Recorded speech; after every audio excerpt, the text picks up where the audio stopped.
इसमें आपको दर्शाया गया है कि आत्मा का दर्शन कैसे करना। आत्मा कौन है?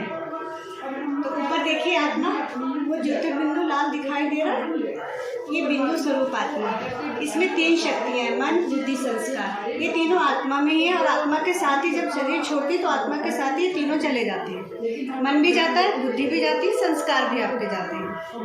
फिर आप देखिए ये शरीर, आत्मा ये शरीर है। शरीर में जब आत्मा प्रवेश करती है तो उसको कहा जाता है जीवात्मा। ये हड्डी मांस का पुतला अकेले है, इसमें आत्मा नहीं है, तो केवल हड्डी मांस है। जब प्लस इसमें आत्मा प्रवेश है तो ये बना जीवात्मा। अब जीवात्मा ये बैठा 5 घोड़े दिखाए, ये 5 कर्मेंद्रियाँ, 5 घोड़े यानी 5 कर्मेंद्रियाँ। तो पांचों कर्मेंद्रियाँ जब आत्मा के वश में होती है तो गाड़ी सही चलती है।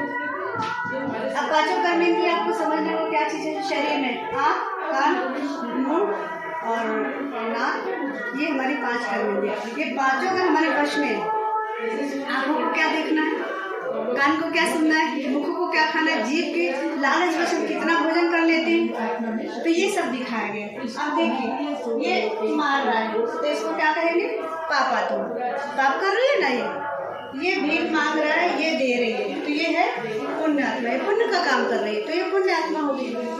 इन्होंने धर्म का काम किया, गांधी जी ने धर्म के लिए राम राज्य लाना चाहा तो अपनी बलिदान दिया, तो ये धर्मात्मा हो गए।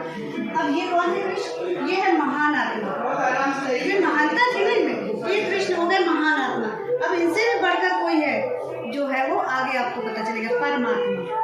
परमात्मा, तो ये आपका दर्शन है कि एक आप आत्मा है, इससे आगे का आपको